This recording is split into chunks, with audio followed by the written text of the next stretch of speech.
Okay, hi everyone. This is Srishti Sahani. I'm a student of the Calcutta Homeopathic Medical College and Hospital. I'm a final year student. So my exams are on the head, you can say. So I was just revising through some topics of practice of medicine. So I came across a very important topic, that is leukemia, and I felt that I understood that topic very well. So I thought to deliver the understanding of mine to some of you who can just, it can be a help to some of you. So please listen carefully and try to note down, or try not to note down, just sit and listen to me. So the topic I am discussing is leukemia. Actually, leukemia, you know that from the word LEU, leu, it means it is something ascribing to WBCs, that is white blood cells. So we know that leukemia, अभी if you are listening to this lecture, then you know that leukemia का मतलब होता है कि जब WBC का number जो है वो बहुत ज़्यादा बढ़ जाता है, ठीक है। और जब WBC का नंबर बढ़ जाता है तो हम लोग दो शब्दों का इस्तेमाल करते हैं, ल्यूकोसाइटोसिस और ल्यूकेमिया। अब हम कैसे जानें कि WBC को, जब WBC ज़्यादा हो रहा है तो उसको हम लोगों को ल्यूकोसाइटोसिस बोलना है कि ल्यूकेमिया बोलना है। सो here comes a DD, that is differential diagnosis, that is if the immature WBCs are getting increased, अगर immature WBCs जो हैं उसका नंबर बढ़ा हुआ है, immature includes what? immature हम कब बोलेंगे किसी भी WBC को? ऑब्वियसली जब वो बोन मैरो में जब कोई भी ब्लड सेल बनता है तो उसका एक सीरीज़ होता है, हमें पता है, myeloid series, एरिथ्रॉइड series, leukaemoid series, all these series are there. So in the same way there is one of the series which is called as the myeloid series. उनमें ही, उसी से ही, माइलॉइड सीरीज़ से ही WBCs बनते हैं। तो myeloid series में ही एक stage होता है, दैट इज़ माइलोब्लास्ट। क्या होता है? माइलोब्लास्ट। माइलोब्लास्ट के बाद का जो स्टेज होता है वो होता है प्रोमाइलोसाइट, और प्रोमाइलोसाइट के बाद का स्टेज होता है मेटामाइलोसाइट। तो ये तीनों स्टेजेस जो हैं ये इमेच्योर WBCs हैं। तो इमेच्योर WBCs के अंदर क्या क्या आता है? तुम्हारा blasts, that is myeloblasts, then there is promyelocytes, and then there is metamyelocytes. Okay, and then is formed a mature WBC। तो अगर बोन मैरो के अंदर आपको प्रोमाइलोसाइट, मेटामाइलोसाइट या फिर माइलोसाइट्स, इनका नंबर बहुत ज़्यादा इंक्रीज़ मिल रहा है, जब आपने बोन मैरो एस्पिरेशन किया तो देखा कि प्रोमाइलोसाइट्स, मेटामाइलोसाइट्स या फिर माइलोसाइट्स, इनका नंबर काफ़ी ज़्यादा इंक्रीज़ मिल रहा है, तो हम कहेंगे कि इस पर्सन को ल्यूकेमिया है। पर आपने जब ब्लड टेस्ट किया और देखा कि मेच्योर WBCs का नंबर बढ़ा हुआ है, तो तब हम बोलते हैं ल्यूकोसाइटोसिस, जो कि ज़्यादातर इन्फेक्शंस में होता है। सो ल्यूकेमिया क्या है? It is a malignant neoplasm. What is it? It is a malignant neoplasm of the haemopoietic stem cells. Haemopoietic यानी कि ब्लड फॉर्मिंग सेल्स। ओके, तो ब्लड फॉर्मिंग सेल्स में भी मेनली कौन से cells? We are talking about the WBCs। तो it is the malignant neoplasm. Malignant यानी कि cancerous, abnormal, excessive multiplication of the cells, okay, of which cells? WBCs। and WBCs में से भी कौन से cells? immature WBCs, okay, in the bone marrow, and when it is increased, अपनी पूरी efficiency पे इंक्रीज़ हो जाता है जब वो बोन मैरो के अंदर, फिर वो पेरिफेरल सर्कुलेशन में स्पेल आउट हो जाता है। तो let me read it out for you. Malignant neoplasm of haemopoietic cells mostly characterized by diffuse replacement of the bone marrow by neoplastic cells, that is the immature leukocytes. So हमारे bone marrow के अंदर 3 sales हैं, RBCs, platelets and WBCs। तो हमारा जो bone marrow है वो replace हो जाता है किससे? पूरा का पूरा बोन मैरो में अब सिर्फ और सिर्फ WBC यानी कि इमेच्योर WBCs का ही डेवलपमेंट होता जा रहा है। तो उसी को हम बोलेंगे कि ल्यूकेमिया हो गया। अब जब एक बोन मैरो के अंदर सिर्फ और सिर्फ WBC का ही मल्टीप्लिकेशन हो रहा है, तो जो बाकी के सेल्स हैं उनका तो कमी हो जाएगी। RBC की कमी होना, एनीमिया और प्लेटलेट्स की कमी होना, ब्लीडिंग डिसऑर्डर्स। ब्लीडिंग डिसऑर्डर्स यानी कि जब भी प्लेटलेट कम होता है तो ब्लीडिंग डिसऑर्डर होते हैं, जैसे कि जब भी बॉडी में स्पॉन्टेनियस ब्लीडिंग होना शुरू हो जाए, गम ब्लीडिंग, नोज ब्लीडिंग, या फिर purpura, bluish purplish patches on the skin. Okay, so all these are blood disorders. फिर उसके बाद में हमने पढ़ा कि जब वो बोन मैरो के अंदर इंक्रीज़ हो जाते हैं, फिर अल्टीमेटली तो उन्हें सर्कुलेशन के अंदर ही स्पिल आउट होना है, तो वो बोन मैरो के अंदर इंक्रीज हुए and ultimately they are spilled out in the peripheral circulation. This is the definition of leukaemia. Let me repeat. The definition is malignant neoplasms of the hemopoietic stem cells, mainly the WBC precursors, leading to the full replacement of the bone marrow by the immature WBCs and ultimately spilling into the circulation, is known as leukemia. So we have kept in mind that we are talking only about the immature WBCs and not the mature WBCs. Mature WBCs means leukocytosis. Immature WBCs means our leukemia. Now we will differentiate it on the basis of course. Course यानी कि कितना लंबा आपका disease चला। तो इसके दो course होते हैं। हर डिजीज़ का हमें पता है कि most of the disease have two courses, that is a chronic course and one is an acute course. Acute course यानी कि जो आया भी थोड़ी जल्दी और चला जाएगा भी थोड़ी जल्दी, लेकिन क्रॉनिक जो है वो आने में भी समय लिया और जाने में भी समय लेगा डिजीज़. तो एक्यूट में हम लोगों ने क्या पढ़ा? एक्यूट मतलब जो जल्दी आया और जल्दी जाएगा. तो इसके अंदर हम पढ़ते हैं acute myeloid leukaemia, myeloid series मैंने आपको बता दिया, myeloid series. Next is acute promyelocytic leukaemia, acute lymphoid leukemia, and fourth is the mixed phenotypic acute leukemia. So mainly important is acute myeloid leukemia, acute lymphoid leukemia, and third is the acute promyelocytic leukemia, and fourth is the mixed phenotypic acute leukemia. So acute leukemia के अंदर हमने ये वाले 4 points पढ़े. अब इसके बाद में क्रॉनिक में आते हैं. क्रॉनिक में कैसे ल्यूकेमियाज है? Chronic myeloid leukaemia and chronic leukaemoid lymphocytic leukaemia, lymphoid leukaemia. तो chronic myeloid leukaemia, chronic lymphocytic और chronic lymphoid leukaemia. So there are 2 in chronic. So acute में क्या क्या हुआ? Acute myeloid leukaemia, speak with me. Acute myeloid leukaemia, myeloid क्यों बोल रही हूँ मैं? प्रोमाइलोसाइट माइलोसाइट क्यों बोल रही हूँ? बिकॉज आई हैव स्टार्टिंग में I have told you that in the bone marrow there are some precursor cells from which, that is the mother cells or the grandparent cells, from which the baby cells will be formed and that baby will become an adult one day. So the dadaji cells and the mother cells are these myeloid cells, that is the ancestral cells. So what are I was saying that acute में acute myeloid leukemia, acute lymphoid leukemia, acute promyelocytic leukemia, and then there is a mixed phenotypic acute leukemia. And then there comes the chronic one.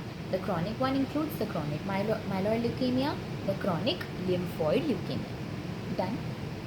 Now I come to the another portion, that there is one classification which is called as FAB classification. Okay, so under the FAB classification, the AML, that is the acute myeloid leukemia, was divided into certain subtypes.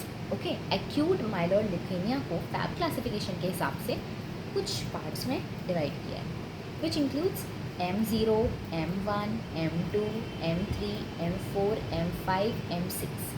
M7 भी है but we will talk about the M6 तक. M0, M1, M2, M3, M4, M5, M6 ऐसे 6 सब types हैं. ठीक, हम इसमें हमें एक बात याद रखनी है. ज़्यादातर हमारे MD के क्वेश्चंस में ये मैंने देखा है कि M3 की वैल्यू पूछता है कि यहाँ पे जो M3 है वो क्या है. तो फैब क्लासिफिकेशन के हिसाब से AML का एक subtype, that is M3 is known as the acute promyelocytic leukaemia. तो पहले जो WHO का क्लासिफिकेशन था उसके हिसाब से तो हम लोगों ने, that is on the basis of course जो हमने पढ़ा, उसमें तो हम लोगों ने एक्यूट में acute myeloid leukaemia, acute promyelocytic leukaemia अलग था. लेकिन फैब क्लासिफिकेशन के हिसाब से एक्यूट माइलॉइड ल्यूकेमिया का जो M3 पार्ट है, M3 सब टाइप है, M3 सब टाइप को ही हम लोग बोलते हैं एक्यूट प्रोमाइलोसाइटिक ल्यूकेमिया। ठीक, ये हो गया। उसके बाद में नेक्स्ट आता है M5 को क्या बोला जाता है? M5 को बोला जाता है मेटामाइलोसाइटिक या फिर मोनोसाइटिक, ठीक है, मोनोसाइटिक ल्यूकेमिया, जिसका इंपॉर्टेंट सिम्टम है गम हाइपरट्रॉफी। जो हमारी ये दाढ़ है, गम है, पूरी उसकी फूलन हो जाता है, पूरी सूजन हो जाती है, hypertrophy of the gum. Then there is the sixth one which is very important, M6 भी आता है MDA एग्जाम्स में। क्या आता है? M6 is the highly malignant one. ठीक है, तो M6 का सब टाइप अगर किसी के मिल रहा है तो मीन्स हाईली मैलिग्नेंट ल्यूकेमिया है, और इसके अंदर पॉलीसाइथेमिया भी देखोगे तुम, और WBCs का भी वो देखोगे, तुम्हारा इमेच्योर WBCs, इमेच्योर RBCs दोनों ही फैले हुए होंगे सर्कुलेशन के अंदर। तो that is called as what it should be called as erythroleukaemia. Okay, तो इसके अंदर इसका एक नाम है, that is called as Di Guglielmo's disease, Di Guglielmo's disease. Okay, so this erythroleukemia that in which there is polycythemia as well as leukemia is called as D. Guglielmo's disease. Done. Next, अब हम आते हैं next point पे, important point पे आते हैं हम। मैं आपको दो चीज़ बता देती हूँ अभी। एक्यूट माइलॉइड ल्यूकेमिया और क्रॉनिक माइलॉइड ल्यूकेमिया में एक मस्त वाला डिफ्रेंसिएशन है। एक्यूट माइलॉइड ल्यूकेमिया में जब आप ब्लड टेस्ट करोगे और WBC का सेल स्ट्रक्चर साइटोलॉजी करोगे, उसकी WBC के जब WBC की साइटोलॉजी की जाएगी तो उसमें देखा जाएगा कि उसके जो साइटोप्लाज्म है, WBC का जो साइटोप्लाज्म मिल रहा है उसके अंदर आपको कुछ साइटोप्लाज्मिक स्ट्रक्चर्स मिलेंगे जिन्हें कहते हैं ऑवेर रॉड्स, ऑवेर रॉड्स, AUER, ऑवेर रॉड्स या फिर आयुर rods. These rods are the cytoplasmic structures which are present in the immature WBCs, which are the diagnostic of the acute myeloid leukemia. I hope I am clear that our rods are the cytoplasmic structures which are present in the immature WBCs, which are the diagnostic feature of the acute myeloid leukemia. And वहीं की second hand में मैं बता देती हूँ कि chronic myeloid leukaemia में क्या मिलेगा। बचपन से पढ़ रहे हैं हम लोग, क्या फिलाडेल्फिया क्रोमोसोम, फिलाडेल्फिया क्रोमोसोम पढ़ रहे हैं, that is translocation 9 and 22, transcription 9, 22, ये जो हम पढ़ रहे हैं बचपन से, ये है फिलाडेल्फिया क्रोमोसोम कहते हैं इसको, 9 and 22। ठीक है, T9, 22 ये हमको मिलता है किसमें? Chronic mile. अगर हमारे ब्लड में, अगर हम जब क्रोमोसोम कैरियोटाइपिंग कर रहे हैं, कैरियोटाइपिंग में हमें दिख रहा है कि किसी के बॉडी में, क्रोमोसोमल कैरियोटाइपिंग करने के बाद में हमको क्रोमोसोम 9 एंड क्रोमोसोम 22 ट्रांसलोकेटेड हुआ दिख रहा है, that means it is a Philadelphia chromosome. So उसको क्रॉनिक माइलॉइड ल्यूकेमिया है, नॉट एक्यूट माइलॉइड ल्यूकेमिया। हो गई। अब एक बात और समझ लो कि एक्यूट मतलब है पूरा भर भर के सिम्टम आएगा, क्राइसिस हो जाएगा बॉडी में, एकदम भर भर के सिम्टम आएगा। लेकिन जो क्रॉनिक है उसका ऑनसेट और उसका जो दौर है डिजीज़ का वो इंसीडियस रहेगा, वेरी ग्रेजुअल होगा, धीरे धीरे सिम्टम्स आएंगे, हल्के हल्के फीवर आएगा, हल्का हल्का सिम्टम्स आएगा, और अल्टीमेटली जब एक पॉइंट आएगा जब उसके अंदर मतलब एकदम क्राइसिस हो जाएगा, एकदम से सिम्टम्स आना शुरू हो जाएंगे। एक्यूट में एकदम सिम्टम्स आएंगे, एकदम बहुत सारे सिम्टम्स एक साथ आ जाएंगे, लेकिन क्रॉनिक में धीरे धीरे सिम्टम्स आएंगे या फिर काफ़ी समय तक ये सिम्टोमेटिक रहेगा और एकदम से सिम्टम्स की बरसात होगी। ठीक है, तो क्रॉनिक में धीरे धीरे चलता रहता है और एकदम से सिम्टम की बरसात होती है, उसको हम बोलते हैं ब्लास्ट क्राइसिस।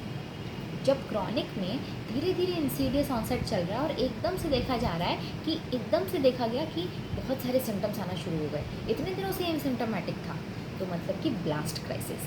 और एक्यूट जो है वो भर भर के सिम्टम देगा, स्टार्टिंग से ही बहुत सारे सिम्टम देगा, तो एक्यूट माइलॉइड ल्यूकेमिया या फिर एक्यूट लिम्फॉइड ल्यूकेमिया, और बाकी है क्रॉनिक। अब हम लोग पढ़ेंगे कि एक्यूट लिम्फॉइड ल्यूकेमिया जो है उसके, एक्यूट माइलॉइड ल्यूकेमिया जो है, एक्यूट माइलॉइड ल्यूकेमिया जो है उसके क्लिनिकल फीचर्स क्या क्या हो सकते हैं।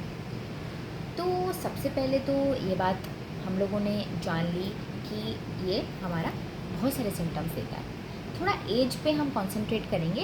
एक्यूट माइलॉइड ल्यूकेमिया जो होता है वो मिडिल एजड पर्सनस में होता है, लाइक 45 to 50 ईयर्स का जो टाइम होता है, 45 to 55 ईयर्स तक का जो टाइम होता है, ये एक मिडिल एजड पर्सन का टाइम होता है। तो इस मिडिल एज के दौरान में एक्यूट माइलॉइड ल्यूकेमिया होता है। अब जिसको एक्यूट माइलॉइड ल्यूकेमिया होता है उसके अंदर में हम लोगों को जब बोन मैरो देखी जाएगी उस पर्सन की, तो उसकी बॉडी में एनीमिया हुआ होगा क्योंकि आरबीसीज कम है। जब उसके अंदर प्लेटलेट काउंट देखा जाएगा तो प्लेटलेट कम मिलेगा, तो थ्रोम्बोसाइटोपिनिया मिलेगा, और WBCs हमको इमेच्योर मिलेगी। डन, WBCs इमेच्योर मिलेगी। अभी एक पॉइंट याद रखना है कि since the WBCs are immature, तो क्या ज़्यादा तो हैं, ठीक है, WBC ज़्यादा हैं, लेकिन वो तो बेचारे इमेच्योर है ना, तो क्या वो इमेच्योर WBCs बॉडी को इन्फेक्शन से बचा पाएंगे? ऑब्वियसली नहीं बचा पाएंगे। तो body will be very prone to recurrent infections, and the main infection which comes is pneumonia, respiratory infection, that is the pneumonia.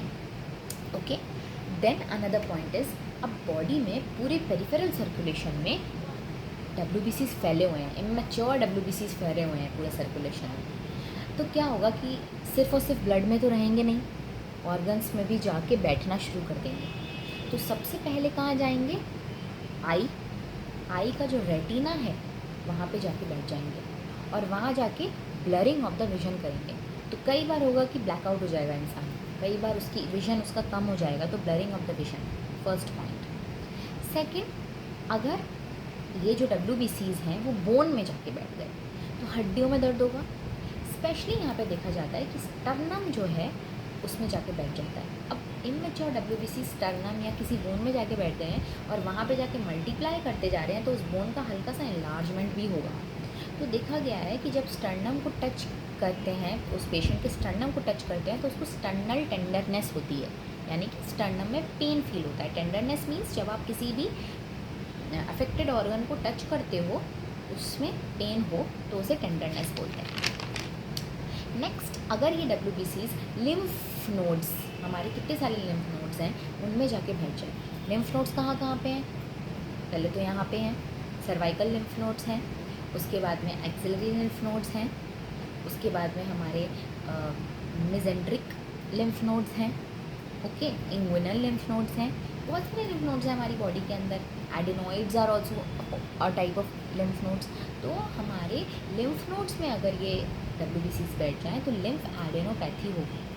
इसी तरीके से अगर हमारे लिवर में जाके ये WBCs चले जाएं तो ये हिपैटोमेगैली करेगा, और अगर वो स्प्लीन में चले जाएं तो वो स्प्लीनोमेगैली करेगा। तो हेपेटोमेगैली, स्प्लीनोमेगैली एंड लिम्फेडिनोपैथी, ये तीनों ही आपको ल्यूकेमिया में मिलता है, क्योंकि WBCs का इन्फिल्ट्रेशन होता है with in the organs. I hope I am clear. Next is the infiltration of the WBCs underneath the skin. Very important, very important. Let me show you. I want to just show it to you because जब भी infiltration of these immature WBCs underneath the skin होता है तो वो एक काफ़ी tender सा और इन्फ्लेम्ड सा नोड्यूल बनाता है या फिर ट्यूमर बना लेता है बॉडी के अंदर, और उसको हम बोलते हैं क्लोरोमा। ठीक है, क्लोरोमा क्यों बोल रहे हैं हम लोग? ज़्यादातर क्लोर वर्ड जो होता है वो किसी येलो ग्रीन कलर के लिए बोलते हैं। एक्चुअली क्या होता है, जब हम इस क्लोरोमा को सपोज आँख के अंडरनीथ में एक बड़ा सा नोड्यूल या ट्यूमर हो गया, अब मैंने इसको निकाला और लेबोरेटरी में उसको एयर एक्सपोजर के अंदर रखा, तो थोड़ी देर बाद एयर एक्सपोजर के थोड़ी देर बाद क्या होता है कि ये येलोइश ग्रीन कलर का हो जाता है। ये जो नोड्यूल या फिर ये जो ट्यूमर है उसको जब हम एयर एक्सपोजर में रखते हैं वो तो थोड़ी देर के बाद वो येलोइश ग्रीन कलर का हो जाता है, इसीलिए इसको क्लोरोमा कहते हैं। अब मैं आपको दिखाती हूँ कि क्लोरोमा दिखता कैसा है।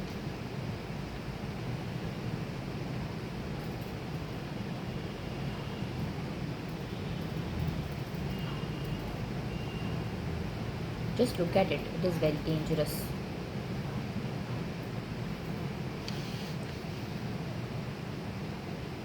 Just look at it.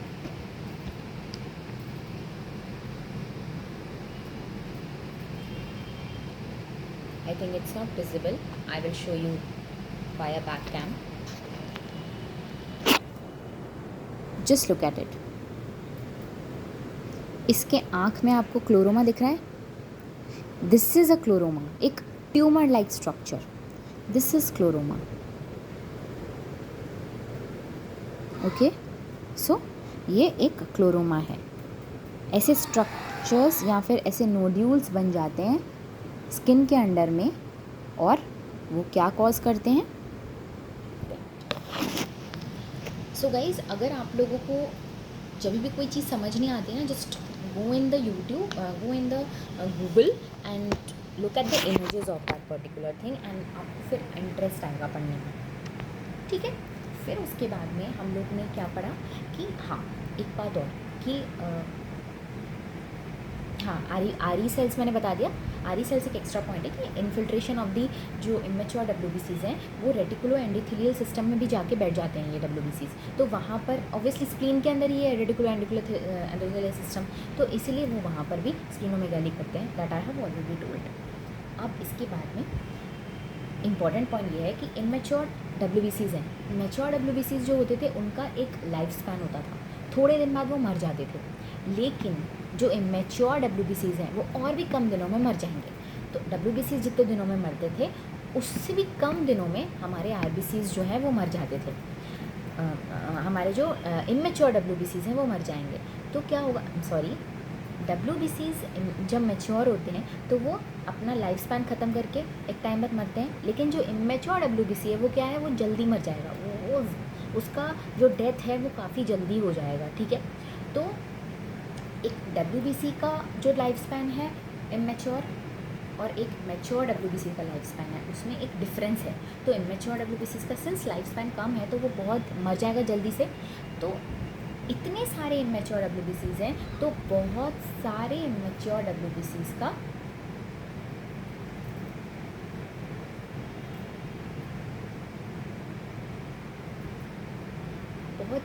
Immature डब्ल्यूबीसीज का डेथ होगा। तो इतने सारे इमेच्योर डब्ल्यूबीसीज जब डेथ करेंगे तो बॉडी के अंदर बहुत सारा यूरिक एसिड फैल जाए, क्योंकि इन डब्ल्यूबीसीज में क्या है, ये प्रोटीन्स ही हैं, इनके अंदर भी साइटोप्लाज्मिक ग्रैन्यूल सब जो भी इनके स्ट्रक्चर्स हैं उनके अंदर सब में प्रोटीन्स हैं। तो जो प्रोटीन है वो यूरिक एसिड में कन्वर्ट हो जाएगा और यूरिक एसिड का इंक्रीज हो जाएगा बॉडी के अंदर, and that will lead to hyperuricaemia, very important symptom of leukaemia, that is hyperuricaemia, in which WBCs break down or die in a increased number that leads to uric acid increase in the body, and that is called as hyperuricemia. Then an important symptom, अब सोचो कि पहले 6000 से 11000 WBC घूमते थे circulation में तो कोई प्रॉब्लम नहीं होती थी, लेकिन अभी घूम रहे 50-60 हज़ार। तो क्या होगा, 50-60 हज़ार भी नहीं, 1 लाख तक भी पहुंच जाते हैं, ठीक है। 50-60 हज़ार से 1 लाख तक पहुंचते हैं। अब क्या होगा कि जो हमारी जो ब्लड वेसल्स हैं उनके अंदर ये WBCs क्लम्प अप होने लगेंगे, क्लम्प होंगे और क्या करेंगे, एंड आर्टरीज जो होती हैं, जो जिनका कोई एनास्टमोसिस नहीं है, अगर वो बंद हो जाए तो उस ऑर्गन को और कोई आर्टरी सप्लाई करने वाली नहीं है, उन ऑर्गन्स के अंदर ये इन्फाक्ट करना शुरू कर देगा, ठीक है। वहाँ पे ब्लड पहुँचना बंद हो जाएगा। सपोज़ मेरी स्प्लीन है, ठीक है, तो स्प्लीनोमेगाली होती है, लेकिन ब्लड पहुँचना भी स्प्लीन में बंद हो जाता है। ऐसे ही हमारा ब्रेन है, ब्रेन के अंदर अगर इम्पॉर्टेंट आर्टरीज जो हैं लाइक चारकॉट्स आर्टरी, इन सब पे जो ब्लड जा रहा है अगर उसमें WBC क्लम्प होकर बैठ जाए तो क्या होगा, सेरिब्रोवैस्कुलर एक्सीडेंट हो जाएगा, स्ट्रोक हो जाएगा उस इंसान को। तो स्ट्रोक हो सकता है इन्फिल्ट्रेशन ऑफ द WBCs की वजह से। तो and artery dissemination is important. Then there is an important point to be remembered that in जब हम लोग ब्लड टेस्ट करेंगे तो आवर रॉड्स मिलेंगे, that is a one important point, that is our rods will be found in the cytoplasm of these WBCs, which is called as a diagnostic criteria or diagnostic feature of acute myeloid leukemia. Now coming to acute lymphoid leukemia, so बस थोड़ा सा ही difference है। Lymphoid मतलब lymphoid organs, तो यहाँ पे symptoms उतने ज़्यादा नहीं होंगे, सिर्फ ज़्यादातर जनरल लिम्फेडिनोपैथी दिखेगा। यहाँ के जो लिम्फ नोड्स हैं, हाँ, उसके बाद हमारे जो एक्सिलरी लिम्फ नोड्स हैं, सर्वाइकल लिम्फ नोड्स हैं, मैमरी ग्लैंड्स के जो लिम्फ नोड्स हैं, मेसेंट्रिक लिम्फ नोड्स हैं, इंगुइनल लिम्फ नोड्स हैं, ये लिम्फ नोड्स थोड़े थोड़े इनलार्ज हो जाएंगे, थोड़े थोड़े बड़े हो जाएंगे, हाइपरट्रॉफीड हो जाएंगे, तो लिम्फेडिनोपैथी हो जाएगी। तो जनरलाइज लिम्फेडिनोपैथी मिलती है एक्यूट लिम्फॉइड ल्यूकेमिया में। मोस्टली देखा गया है ये छोटे बच्चों में होता है, ठीक है। तो it is found in 4 to 5 years of age and it has got a good prognosis with treatment. Okay, अगर ट्रीटमेंट किया जाए तो एक्यूट लिम्फॉइड ल्यूकेमिया का एक गुड प्रोग्नोसिस देखा गया है। 80% of the prognosis is good and 80% of acute leukaemias are in children only.